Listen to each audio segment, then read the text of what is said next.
Coming to November is good. Like we have a good news ಅದರಲ್ಲಿ ನವಂಬರಲ್ಲಿ.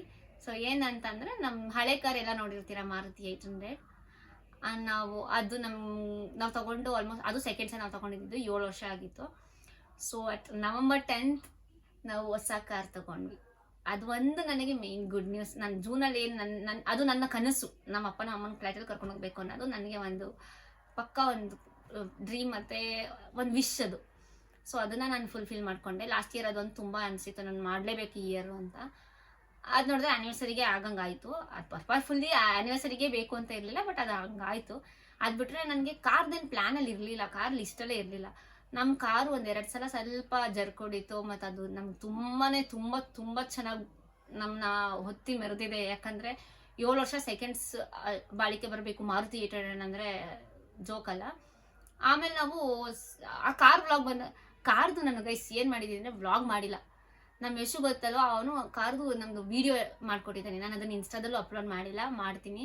ಅದನ್ನು video ಮಾಡಿ ಅವನೇ ಎಡಿಟ್ ಮಾಡಿಕೊಟ್ಟಿದ್ದಾನೆ.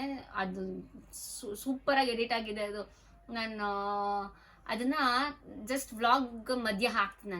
ನಾವು ಕಾರ್ ತಗೊಳ್ಳೋ ಪ್ರೊಸೀಜರ್ ಮಧ್ಯೆ ಹಾಕ್ತೀನಿ, ನಿಮಗೆ ಅವಾಗ ಹೇಳ್ತೀನಿ. ಅಕಸ್ಮಾತ್ ಹಂಗೂ ಆಗಿಲ್ಲ ಅಂತಂದರೆ ಕಾರ್ದೇ ಒಂದು ಸಪ್ರೇಟ್ ವ್ಲಾಗ್ ನಾನು ಇದೇ ಥರ ಕುತ್ಕೊಂಡು ಮಾಡಬೇಕಾದ್ರೆ ನಾನು ಅದ್ರ ಬಗ್ಗೆ ಹೇಳ್ತೀನಿ ನಿಮಗೆ.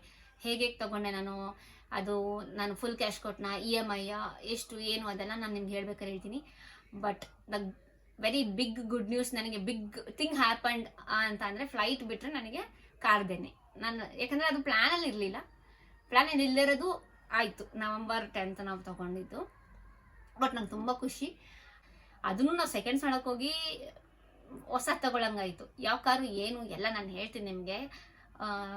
ಬಟ್ ಇದಂತೂ ನೆನ್ಪಿಟ್ಕೊಳ್ಳಿ, ನವಂಬರಲ್ಲಿ ನಾವು ಕಾರ್ ತೊಗೊಂಡಿದ್ದು, ಹೊಸ ಕಾರ್ ತೊಗೊಂಡ್ವಿ.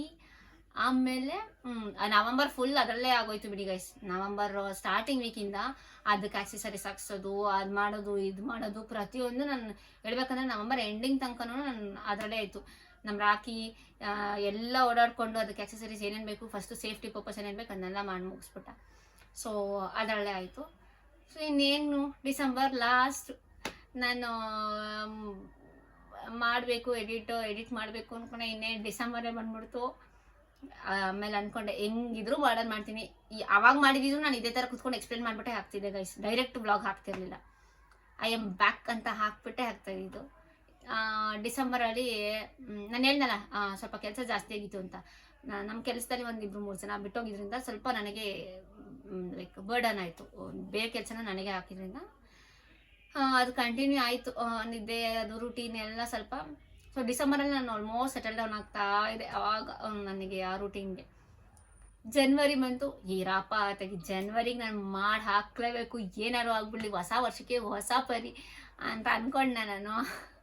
ಅಲ್ಲಿ ನೋಡಿದ್ರೆ ಜನವರಿಲಿ ನಮ್ಗೆ ಎಷ್ಟು ಚೆನ್ನಾಗಿ ಗೊತ್ತಾ ಗೈಸ್, ನಾವು ಮಿಡ್ ನೈಟಲ್ಲಿ ಲೈಕ್ ಜನವರಿ ಫಸ್ಟು ಅರಮನೆಯಲ್ಲಿ ಹೋಗಿದ್ವಿ ನಾವು ಫುಲ್ ಗ್ಯಾಂಗ್ ಎಲ್ಲ. ಆ ಅರಮನೆದೆಲ್ಲನೂ ಹಾಕಬೇಕು ಅಂತ ವಿಡಿಯೋ ಎಲ್ಲ ಮಾಡ್ಕೊಂಡು ಎಷ್ಟು ಚೆನ್ನಾಗಿ ಬಂದಿದ್ದೀನಿ. ನಾಳೆ ಎದ್ರೆ ಎಡಿಟ್ ಮಾಡಿ ಹಾಕ್ಬಿಡ್ಬೇಕು ಅಂತ. ಅಲ್ಲಿ ನೋಡಿದ್ರೆ ಎಲ್ಲ ವಿಡಿಯೋ ಮಾಡಿ ಇಟ್ಕೊಂಡಿದ್ದೀನಿ, ಯಾವುದೂ ಹಾಕಿಲ್ಲ. ನೀವು ಕಮೆಂಟ್ ಹಾಕ್ಬಿಡ್ತೀರಲ್ವ, ಎಲ್ಲ ವಿಡಿಯೋ ಮಾಡಿ ಇಟ್ಕೊಂಡು ನೀನೇ ನೋಡ್ತಿದ್ಯಾ ಅಂತ. ನಿಜ ನಂಗೂ ಹಂಗೆ ಅನಿಸ್ತಾ ಬಟ್ ನಾನು ಎಡಿಟ್ ಮಾಡಿರೋ ವೀಡಿಯೋಸ್ನ ನಾನೇ ಎಷ್ಟು ಸಲ ನೋಡ್ಕೊಂಡಿದ್ದೀನಿ ಗೊತ್ತಾ. ಸಖತ್ ಮಜಾ ಇತ್ತು ಆ ಥರ ಎಡಿಟ್ ಮಾಡಿ ಇಟ್ಕೊಂಡಾಗ. ನಂಗೆ ಬೇಜಾರಾದಾಗೆಲ್ಲ ನಾನು ಹಳೆ ವ್ಲಾಗ್ಸ್ ನೋಡ್ತಿದ್ದೆ ತೆಗೆದು. ಸೊ ನಾನು ಈ ಥರ ಎಷ್ಟು ಚೆನ್ನಾಗಿ ಮಾಡಿದ್ನಲ್ಲ ಅಂತ ನಾನು ಎಷ್ಟೋ ನಮ್ಮ ರಾಕಿ ಮದುವೆ ವೀಡಿಯೋಸ್ ಆಗಲಿ, ಆಮೇಲೆ ನಾವು ನಾಗರೊಳಗೆ ಹೋದಾಗ ನಮಗೆ ಹುಲಿ ಸಿಕ್ಕಿರೋದಾಗಲಿ, ಇದೆಲ್ಲ ಎಷ್ಟು ನೆನಪಿಸ್ಕೊಂಡು ನಾನು ದಿನಕ್ಕೆ ಒಂದ್ಸಲ ನಾನು ಯಾವ್ದಾದ್ರು ವ್ಲಾಗ್ ನೋಡೋವೆ. ಆಮೇಲೆ ಜನವರಿಲಿ ಈ ಥರ ಆಯಿತು. ಆಮೇಲೆ ಸಂಕ್ರಾಂತಿ ಬಂತು, ಹಿಂಗೆ ಆಗೋಯ್ತು. ಸಂಕ್ರಾಂತಿಗೆ ನಾನು ಏನು ವ್ಲಾಗ್ ಮಾಡೋಕ್ಕೆ ಹೋಗಲಿಲ್ಲ. ಸೊ ಇಷ್ಟು ಆಯಿತು. ಜನವರಿಲಿ ನನಗೆ ಎಡಿಟು ಮಾಡೋಕ್ಕೆ ಟೈಮ್ ಸಿಕ್ಕಿಲ್ಲ. ಮಾಡಿರೋ ಎಡಿಟ್ನ ನಾನೇ ನೋಡ್ಕೊಂಡು ಅದನ್ನು ಡೌನ್ಲೋಡ್ ಮಾಡೋಷ್ಟರಲ್ಲಿ ಈಗ ಒಂದು ವಿಡಿಯೋ ಎಡಿಟ್ ಮಾಡಿದ್ದೀನಿ. ಫಸ್ಟ್ ಮಂಗಳೂರ್ದು ವಿಡಿಯೋ ಎಡಿಟ್ ಮಾಡಿದ್ನಲ್ಲ, ಅದನ್ನ ಡೌನ್ಲೋಡ್ ಮಾಡೋಕ್ಕೆ ಸ್ಟೋರೇಜೇ ಇಲ್ದಂಗೆ ಆಗಿತ್ತು. ಯಾಕಂದರೆ ವರ್ಷ ಪೂರ್ತಿ ಎಲ್ಲ ವೀಡಿಯೋಸ್ ಮಾಡಿ ಇಟ್ಬಿಟ್ಟಿದ್ದು. ನಾನು ಮಾಡಿರೋ ಎಡಿಟ್ ವೀಡಿಯೋನೇ ಡೌನ್ಲೋಡ್ ಮಾಡೋಕ್ಕಾಗ್ತಿರ್ಲಿಲ್ಲ. ಆ ಲೆವೆಲ್ಗೆ ನನ್ನ ಫೋನ್ ಬಂದ್ಬಿಟ್ಟಿತ್ತು. So okay, like February and current month ಯಾವುದು ನಾವು ಇದ್ದೀವಿ, ಆ ಕರೆಂಟ್ ಮಂತ್ ನಮಗೆ ಹೊಸ ವರ್ಷ ಬಂದ ಮೇಲೆ the first good thing happen ಅಂತ ಅಂದರೆ, ನೀವೀಗ ಏನು ನೋಡ್ತಾ ಇದ್ದೀರಾ ಅದು ನನ್ನ ಹಳೆ ಫೋನಲ್ಲೆಲ್ಲ ನಾನು ವಿಡಿಯೋ ಮಾಡ್ತಾ ಇರೋದು. ಇದೊಂದು ಕ್ಲಾರಿಟಿ. ಯಾಕಂತಂದರೆ ನಾನು ಈಗ ಯೂಸ್ ಮಾಡ್ತಾ ಇರೋದು iPhone XR ನಾನು ಇನ್ಮೇಲೆ ವೀಡಿಯೋಸ್ ಮಾಡೋದನ್ನು ಐಫೋನಲ್ಲೇನೆ. ನಾವು ಹೊಸದಲ್ಲ, ಸೆಕೆಂಡ್ಸ್ ಐಫೋನ್ ತೊಗೊಂಡಿದ್ದೀವಿ ಗೈಸ್, ನಾನು ನನ್ನ ತಂಗಿ ಇಬ್ಬರು ಸೇರಿ. ಕೆಲವ್ರು ಎಲ್ಲ ಹೇಳ್ತಿದ್ರು ಆ ಹಳೆ ಫೋನಲ್ಲಿ ಸ್ವಲ್ಪ ಕ್ಲಾರಿಟಿ ಇರಲಿಲ್ಲ. ಹೌದು, ಯಾಕಂದರೆ ಸ್ಟೋರೇಜ್ ಫುಲ್ ಆದಮೇಲೆ ಅದು ಹ್ಯಾಂಗೂ ಆಗ್ತಿತ್ತು. ಯಾಕಂದರೆ ನಾನು ಅಷ್ಟೊಂದು ವಿಡಿಯೋ ಮಾಡಿಟ್ಟಿದ್ರೆ ಇನ್ನೇನಾಗುತ್ತೆ. ನನ್ನ ಫೋನ್ ತುಂಬ ಚೆನ್ನಾಗಿದೆ, ಚೆನ್ನಾಗಿಲ್ಲ ಅಂತ ಅಲ್ಲ. ಬಟ್ ಅದೇ ನಾನು ಹೇಳ್ದಲ್ಲ, ಎಲ್ಲ ವಿಡಿಯೋಸ್ ತೆಗೆದು ಹಾಕಿದ್ರೆ ಇನ್ನೇನಾಗುತ್ತೆ. ಅದು ತುಂಬ ಅಂದರೆ ತುಂಬ ಚೆನ್ನಾಗಿತ್ತು ಮಾತ್ರ ನನ್ನ ಫೋನು. ಈಗಲೂ ಅಷ್ಟೇ, ಆ ವಿಡಿಯೋಸ್ನೆಲ್ಲ ಅಪ್ಲೋಡ್ ಮಾಡಿ ಹಳೆ ವಿಡಿಯೋಸ್ ಡಿಲೀಟ್ ಮಾಡಿದ್ರೆ ಮೋಸ್ಟ್ಲಿ ಫ್ರೀ ಆಗ್ಬೋದು. ಇನ್ನು ನೆಕ್ಸ್ಟ್ ನನಗೆ ಯಾವ ವಿಡಿಯೋಸ್ ಮಾಡೋಕ್ಕೂ ಅದು ಸ್ಟೋರೇಜ್ ಇರಲಿಲ್ಲ ಒಂದು, ಮತ್ತು ನನಗೆ ಕ್ಲಾರಿಟಿನೂ ಲೈಕ್ ಕ್ಯಾಮ್ರಾ ಕ್ಲಾರಿಟಿ ಬೇಕಾಗಿದ್ದರಿಂದ ಹುಡುಕ್ತಾ ಇದ್ವಿ ನಾವು. ಐಫೋನ್ ತೊಗೊಳ್ಳೇಬೇಕು ಅಂತ ಏನಿರಲಿಲ್ಲ, ಹುಡ್ಕೋಣ ನೋಡೋಣ. ನಮಗೆ ಫೋಟೋಸ್ ಮತ್ತು ವಿಡಿಯೋಸ್ ಕ್ರೇಜ್ ಅಲ್ವಾ, ಅದಕ್ಕೋಸ್ಕರ ಬೇಕಾಗಿತ್ತು ನಮಗೆ ಐಫೋನ್. ನೋಡೋಣ ಅನ್ಕೋತಾ ಇದ್ವಾ. ನಾವು ಯೂಶ್ವಲಿ ಐಫೋನ್ ಆಗಲಿ ಯಾವ ಫೋನ್ ತೊಗೊಂಡ್ರು ಯಶಕ್ಕೆ ನಾವು ಫಸ್ಟ್ ಯಾವ್ದು ಚೆನ್ನಾಗಿದೆಯಾ ಇಲ್ವಾ ನೋಡು ಯಶು ಅಂತ ಅನ್ನೋದು. ಒಂದು 2-3 ಸಿಕ್ಕಿತ್ತು ಐಫೋನು, ಆಯಿತಾ. ಸಿಕ್ಕಿತ್ತು ಅಂದರೆ ರೋಡಲ್ಲ, ಯಾರೋ ಬೇರೆ ಸೆಕೆಂಡ್ಸ್ ಮಾರ್ಬಿಡ್ತಿದ್ರು. ನಾನು ಅಂದ್ಕೊಂಡಿದ್ದೆ ಐಫೋನ್ ತೊಗೊಂಡ್ರೆ ನಾನು ಸೆಕೆಂಡ್ಸೇ ತೊಗೊಳ್ಳೋದು, ಫಸ್ಟೆಲ್ಲ ನನ್ನ ಕೈಯೇ ಹಾಕಲ್ಲ. ಫಸ್ಟ್ ಆಫ್ ಆಲ್ ಐಫೋನೇ ನಂಗೆ ಆಪ್ಷನ್ ಆಗಿತ್ತು. ಇನ್ನು ನೋಡೋಣ ಬಿಡು ಅಂದ್ಕೊಂಡಿದ್ದೆ. ದ ಬೆಸ್ಟ್ ಸಿಕ್ಕಿದ್ರೆ ನನ್ನ ಪ್ರೈಸ್ ಎಲ್ಲದಕ್ಕೂ ನೋಡೋಣ ಅಂದ್ಕೊಂಡ್ವಿ.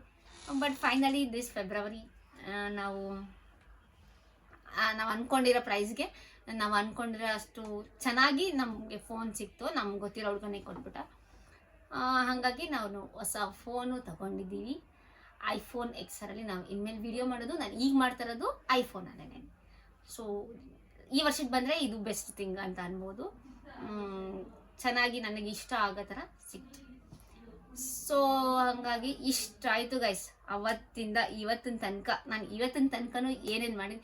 ಮತ್ತು ಇದ್ರ ಮಧ್ಯ ಐಫೋನ್ ತೊಗೊಂಡ್ಮೇಲೆ ಕಪಡಿಗೆ ಹೋಗಿದ್ವಿ, ಆ ವ್ಲಾಗ್ ಒಂದು ಮಾಡಿದ್ದೀನಿ. ಆಮೇಲೆ ಯೋಗಿ ಅಣ್ಣ ಅಂತ ಇದ್ದಾರೆ, ನಿಮಗೆ ಗೊತ್ತು, ರಾಖಿ ಫೋನಲ್ಲೆಲ್ಲ ನೋಡಿದ್ರು. ಆ ಅಣ್ಣನ ಮದುವೆಗೆ ಹೋಗಿದ್ದೆ, ಆ ವ್ಲಾಗ್ ಜೊತೆ ಇನ್ನೊಂದೆರಡು ವ್ಲಾಗ್ ಮಾಡಿದ್ದೀನಿ ನಾನು. ಒಂದು ದೇವಸ್ಥಾನಕ್ಕೆ ಹೋಗಿದ್ವಿ, ಆ ವ್ಲಾಗ್ ಎಲ್ಲ ಸ್ವಲ್ಪ ಮಾಡಿದ್ದೀನಿ. ಇದು ಐಫೋನ್ ತೊಗೊಂಡ್ಮೇಲೆ ಮಾಡ್ತಿರೋ ವ್ಲಾಗ್ ಅಂತಂದರೆ ಇದು 3rd ವ್ಲಾಗು. ಇನ್ನೆರಡು ಅದಕ್ಕೆ ಕಪಡಿದೊಂದು ಇನ್ನೊಂದು ಮಾಡಿದ್ದೀನಿ. ಅದನ್ನು ಎಡಿಟ್ ಮಾಡಿ ನಾನು ಫಸ್ಟ್ ಹಾಕ್ಬಿಡ್ತೀನಿ, ಆಮೇಲೆ ನಾನು ಲಾಸ್ಟ್ ಇಯರ್ದೆಲ್ಲ ಎಡಿಟ್ ಮಾಡಿರೋದನ್ನ ಹಾಕ್ಬಿಡ್ತೀನಿ. ಬಟ್ ಬಿಕಾಸ್ ನಂಗೆ ಯಾವುದೂ ಮೆಮೊರೀಸ್ನ ಲಾಸ್ ಮಾಡ್ಕೊಳ್ಳೋಕೆ ಇಷ್ಟ ಇಲ್ಲ. ನಿಮಗೆ ಕ್ಲಾರಿಟಿಲೇ ಗೊತ್ತಾಗುತ್ತೆ ಹಳೆ ವಿಡಿಯೋ ಯಾವುದು ಹೊಸ ವಿಡಿಯೋ ಯಾವುದು ಅಂತ.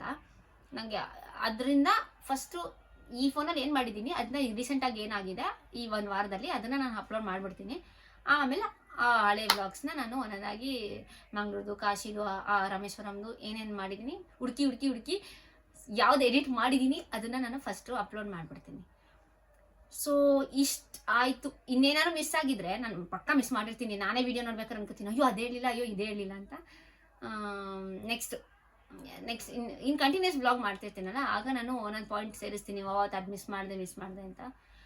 ಬಟ್ ಇಷ್ಟು ನಿಮ್ಮ ಹತ್ರ ಹೇಳ್ಕೊಳ್ಳೇಬೇಕಿತ್ತು ನಾನು, ಅದಕ್ಕೋಸ್ಕರ ನಾನು ಈ ವಿಡಿಯೋ ಮಾಡ್ತಾ ಇರೋದು. ಇಲ್ಲ ಅಂತಂದರೆ ಡೈರೆಕ್ಟ್ ನಾನು ಯಾವುದೋ ಒಂದು ವ್ಲಾಗ್ ಹಾಕ್ಕೊಡ್ಬೋದಿತ್ತು. ನಾನು ಇಷ್ಟು ಹೇಳಿ ಆಮೇಲೆನೇ ನಾನು ವಿಡಿಯೋಸ್ ಸ್ಟಾರ್ಟ್ ಮಾಡಬೇಕು ಅಪ್ಲೋಡ್ ಮಾಡೋಕ್ಕೆ ಅಂತ ಡಿಸೈಡ್ ಆಗಿಬಿಟ್ಟಿದ್ದೆ. ಈ ಒಂದು ವಿಡಿಯೋ ಮಾಡೋಕ್ಕೆ ಇವಾಗ ಏನು ಕುತ್ಕೊಂಡು ಮಾಡ್ತಾಯಿದ್ದೀನಿ, ಈ ಒಂದು ವಿಡಿಯೋ ಮಾಡೋಕ್ಕೆ 4 ದಿನದಿಂದ ಕಾಯ್ತಾಯಿದ್ದೀನಿ. ಇವತ್ತು ಮಾಡೋಣ, ಇವತ್ತು ಅಯ್ಯೋ ನಾಳೆ ಬೆಳಿಗ್ಗೆ ಮಾಡ್ಬಿಡೋಣ, ಇವತ್ತು ಲೇಟಾಗಿ ಹೋಗಿದೆ, ಇವತ್ತು ಮಾಡೋಣ, ಅಯ್ಯೋ ಬೆಳಗ್ಗೆಯಿಂದ ಕೆಲಸ ಆಗೋಗಿತ್ತು. ಈಗಲೂ ಅಷ್ಟೇ, ನಾನು ಈಗಲೂ ಸಂಜೆ ಕುತ್ಕೊಂಡು ಮಾಡ್ತಾ ಇರೋದು. ನಾನು ಬೆಳಗ್ಗೆಯಿಂದ ಮಾಡ್ಬೇಕು ಅಂದ್ಕೊಂಡು. ಮತ್ತು ನಮ್ಮ ಧನ್ವಿತು ಎಲ್ಲ ಇರ್ತಾರಲ್ವ, ಸೊ ಮಾಡೋಕ್ಕೆ ಬಿಡಲ್ಲ ಅವನು. ಬಟ್ ಅವ್ನು ತುಂಬ ಅರ್ಥ ಹೋಗಿದೆ, ಯಾಕೆ ನೀವು ವ್ಲಾಗ್ ಮಾಡ್ತೀರಾ ಅಂತ ಕೇಳ್ತಿದ್ದೀನಿ. ಮನೆ ಒಳಗಿರೋರು ಇರಲಿ ಗೈಸ್, ಸ್ವೇರ್ ಹೇಳಬೇಕು ನಿಜವಾಗ್ಲೂ. ಎಷ್ಟು ಜನ ನಾನು ಹೋಗಿದ್ದ ಕಡೆ ಕೇಳಿದ್ದಾರೆ ಅಂದರೆ, ಯಾಕೆ ವ್ಲಾಗ್ ಮಾಡ್ತಿಲ್ಲ. ನಾನು ರೀಲ್ಸು ಅಪ್ಲೋಡ್ ಮಾಡ್ತಿಲ್ಲ, ನೀವು ಅಬ್ಸರ್ವ್ ಮಾಡ್ಬೋದು. ನಾನು ರೀಲ್ಸು ಜಾಸ್ತಿ ಅಪ್ಲೋಡ್ ಮಾಡ್ತಿಲ್ಲ, ನಾನು ಮಾಡೇ ಇಲ್ವಲ್ಲ ಜಾಸ್ತಿ. ಯಾಕೆ ವ್ಲಾಗ್ ಮಾಡ್ತಿಲ್ಲ. ಕೆಲವ್ರಿಗೆ ವ್ಲಾಗ್ ಸ್ಟಾರ್ಟ್ ಮಾಡಬೇಕು ಅಂತ ಅನಿಸ್ತದೆ. ನಿಮ್ಗೆ ಚೆನ್ನಾಗಿರೋ ಆಲ್ರೆಡಿ ಒಂದು ಲೆವೆಲ್ಗೆ ತೊಗೊಂಡೋಗಿರೋ ಒಂದು ಚಾನಲ್ನ ನೀವು ಯಾಕೆ ಇನ್ನೂ ಮುಂದುವರಿಸ್ತಾ ಇಲ್ಲ.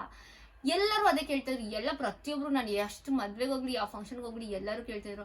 ಇವನ್ ಯೋಗಿ ಅಣ್ಣನ ಮದುವೆಗೆ ಹೋಗಿ ನಾನು ಅಲ್ಲೂ ಅಷ್ಟೇ, ನಾನೇನು ವ್ಲಾಗ್ ಮಾಡ್ಬೇಕಂತ ಅಂದ್ಕೊಂಡು ಹೋಗಿರ್ಲಿಲ್ಲ. ಅಲ್ಲಿ ನೋಡಿದ್ರೆ ಎಷ್ಟೊಂದು ಜನ ಹೇಳಿದ್ರು, ನನ್ನ ವಿಡಿಯೋ ಮಾಡು, ವ್ಲಾಗಲ್ಲಿ ಯಾಕೆ ಹಾಕಿಲ್ಲ ಅಂತ ಎಲ್ಲ ಅಲ್ಲೂ ಕೇಳಿದ್ರು. ನಾನು ಅದರಿಂದ ಯೋಗಿಣ್ಣನ ಮದುವೆಲೂ ವ್ಲಾಗ್ ಮಾಡಿದ್ದೀನಿ. ಅಲ್ಲಿ ಹೋದ್ಮೇಲೆ ಡಿಸೈಡ್ ಮಾಡ್ಕೊಂಡು ನಾನು ವ್ಲಾಗ್ ಮಾಡಿದ್ದು. ನಂಗೆ ಈ ಥರ ಎಲ್ಲ ನೋಡ್ಬೇಕಾದ್ರೆ ಒಂದು ಕಡೆಯಿಂದ ಅನ್ಸುತ್ತೆ, ಇಷ್ಟು ಕೇಳ್ಬೇಕಾದ್ರೆ ನನಗೆ ನಾನೇ ಬಿಲ್ಡಪ್ ಅಂತಲ್ಲ, ನಿಮ್ಗೆ ಹೇಳಿದ್ನಲ್ಲ ಇಷ್ಟು ಹೆಂಗಾಯ್ತು ಅಂತ. ಅದನ್ನೆಲ್ಲ ನಾನು ವ್ಲಾಗ್ ಮಾಡಿ ಹಾಕಬೇಕಿತ್ತು. ನನ್ನ ಖುಷಿನ ಆಲ್ಮೋಸ್ಟ್ ಹಂಚ್ಕೋಬೇಕಿತ್ತು. ನಾನು ಮಿಸ್ ಆಯಿತು ಎಲ್ಲ. ಅದೆಲ್ಲ ನನಗೆ ಈಗ ಮನಸ್ಸಲ್ಲಿದೆ, ಅದನ್ನ ಆ ಮೂಮೆಂಟಲ್ಲಿ ಹಂಚ್ಕೊಬಿಡ್ಬೇಕಿತ್ತು. ಇವಾಗ ನಾನು ಎಲ್ಲ ಹೇಳ್ಬೋದು. ಅವಾಗ ಹೇಳೋಕ್ಕೂ ಇವಾಗ ಹೇಳೋಕ್ಕೂ ಡಿಫ್ರೆನ್ಸ್ ಇರುತ್ತೆ. ಬಟ್ ಇನ್ನು ಮುಂದೆ ಆ ಥರ ಮಾಡಲ್ಲ. ನಾನು ಕಂಟಿನ್ಯೂಸ್ ವ್ಲಾಗ್ ಅಪ್ಲೋಡ್ ಮಾಡ್ತೀನಿ. ಈಗಿರೋ ವೀಡಿಯೋಸ್ನೆಲ್ಲ ನಾನು ಅಪ್ಲೋಡ್ ಮಾಡ್ತೀನಿ. ಆಲ್ಮೋಸ್ಟ್ ಯಾವುದಾದಿದೆ 1 ವರ್ಷದ್ದು 6 ತಿಂಗಳದ್ದು ಏನೇ ಆದರೂ ಸ್ವಲ್ಪ ಹೊಟ್ಟೆಗೆ ಹಾಕೋಬಿಡಿ. ಇನ್ನು ಮುಂದೆ ಚೆನ್ನಾಗಿ ಕಂಟಿನ್ಯೂ ಮಾಡ್ಕೊಂಡು ಹೋಗ್ತೀನಿ. ನನಗೆ ಇಷ್ಟು ಹೆಂಗೆ ಸಪೋರ್ಟ್ ಮಾಡಿದ್ರಿ ಹಾಗೆ ಸಪೋರ್ಟ್ ಮಾಡಿ. ಎಲ್ಲ ಕೇಳ್ತಿದ್ದೀರಲ್ಲ ಅದೇ ಖುಷಿ ನನಗೆ ಬೇರೆ ಯಾವ ಥರ ಸಪೋರ್ಟ್ ಇಲ್ಲ ಅಂತಂದ್ರೂ ಪರವಾಗಿಲ್ಲ. ಯಾಕೆ ವ್ಲಾಗ್ ಅಪ್ಲೋಡ್ ಮಾಡಿಲ್ಲ? ಎಲ್ಲರೂ ಹೋದಾಗ ಹಂಗೆ ಕೇಳಿದಾಗ ನಾನು ಹೇಳುವೆ, ವಿಡಿಯೋಸ್ ಇದೆ ಅಪ್ಲೋಡ್ ಮಾಡಿಲ್ಲ, ವಿಡಿಯೋಸ್ ಇದೆ ಅಪ್ಲೋಡ್ ಮಾಡಿಲ್ಲ. ಏನು ಮಾಡ್ತಿದ್ಯಾ ವಿಡಿಯೋಸ್ ಇಟ್ಕೊಂಡು? ಅದನ್ನೇ ಅವ್ರ ಕ್ವಶನು, ಏನು ಮಾಡ್ತಿದ್ಯಾ? ಅಪ್ಲೋಡ್ ಮಾಡಬೇಕಿತ್ತು, ಮಾಡಿಲ್ಲ. ನನಗೂ ರೀಸನ್ ಗೊತ್ತಿಲ್ಲ. ಈ ಥರ ಒಂದು ವಿಡಿಯೋ ಮಾಡಬೇಕಿತ್ತು ಅನಿಸುತ್ತೆ, ಅದಕ್ಕೆ ಅದು ಅಪ್ಲೋಡ್ ಮಾಡಿರಲಿಲ್ಲ. ಸೊ ಓಕೆ, ಫೈನಲಿ ಇಷ್ಟು ಮಾತುಕತೆ ನಂತರ ನನ್ನ ಒಂದು ಸ್ಟೇಟ್ಮೆಂಟ್, ನನ್ನ ಒಂದು ಸಮ್ಮರಿ. ಇನ್ನು ಮೇಲೆ ನಿಮಗೆ ಡಿಸಪಾಯಿಂಟ್ ಮಾಡಲ್ಲ. ನಾನು ಎಂಟರ್ಟೈನ್ ಮಾಡ್ತೀನಿ, ಕಂಟಿನ್ಯೂಸ್ ವ್ಲಾಗ್ ಅಪ್ಲೋಡ್ ಮಾಡ್ತೀನಿ. ಮೊದಲು ಹೆಂಗೆ ಇದ್ರೆ ಹಾಗೆ ನನ್ನ ಸಪೋರ್ಟ್ ಮಾಡಿ. ಹೇಗೆ ನನ್ನ ಕಂಟಿನ್ಯೂಸ್ ವ್ಲಾಗ್ಸ್ ಬರ್ತಿತ್ತು ಪರಿಣಿತಾ ನಮಿತಾ ವ್ಲಾಗ್, ಹಾಗೆ ಬರುತ್ತೆ ಅಂದ್ಕೊಂಡಿದ್ದೀನಿ. ನಂಗೆ ಗೊತ್ತು ಸ್ಟಾರ್ಟಿಂಗ್ ಅದು ಕಷ್ಟ ಆಗುತ್ತೆ ತಗೊಳಕ್ಕೆ, ಯಾಕಂದರೆ 1 ವರ್ಷ ಆಲ್ಮೋಸ್ಟ್ 1 ವರ್ಷ 11 ತಿಂಗಳು ಬಿಟ್ಟು ವ್ಲಾಗ್ ಹಾಕಿದಾಗ ರೆಸ್ಪಾನ್ಸ್ ಹೇಗಿರುತ್ತೆ ಅಂತ. ಬಟ್ ಪರವಾಗಿಲ್ಲ, ಯಾಕಂದರೆ ನನಗೆ ಯಾಕೆ ಸ್ಟಾಪ್ ಮಾಡಿದ್ನಲ್ಲ ವ್ಲಾಗು, ಆಗ ಕೆಲವ್ರು ಅಂದ್ಕೊಂಡ್ರು ವಾವ್ ಸೂಪರ್ ಸ್ಟಾಪ್ ಮಾಡಿದಾಳಪ್ಪ, ಹೆಂಗೋ ಇವ್ರು ಕಾಟ ತಪ್ತು ಅಂತ ಸ್ವಲ್ಪ ಜನ ಅಂದ್ಕೊಂಡ್ರೆ. ಇನ್ನು ಸ್ವಲ್ಪ ಜನ ಯಾಕೆ ಮಾಡಿಲ್ಲ ಅಂತ ಕೇಳ್ತಿರಲ್ಲ, ಯಾಕೆ ಮಾಡಿಲ್ಲ ಅನ್ನೋರಿಗೋಸ್ಕರ ನಾನು ವ್ಲಾಗ್ ಮಾಡ್ತೀನಿ. ನೀನೇನು ಅದೆಲ್ಲ ಮಾಡ್ಕೊಂಡಿದ್ಯಾ, ಸ್ಟಾಪ್ ಮಾಡು, ಈ ಥರ ಅನ್ನೋರಿಗೆ ಬೇಡ ಅಂದರೆ ನೀವು ನೋಡಬೇಡಿ. ಯಾರು ನನಗೋಸ್ಕರ ಕೇಳ್ತಿದ್ರಿ ಅವ್ರಿಗೋಸ್ಕರ ನಾನು ಮಾಡ್ತೀನಿ.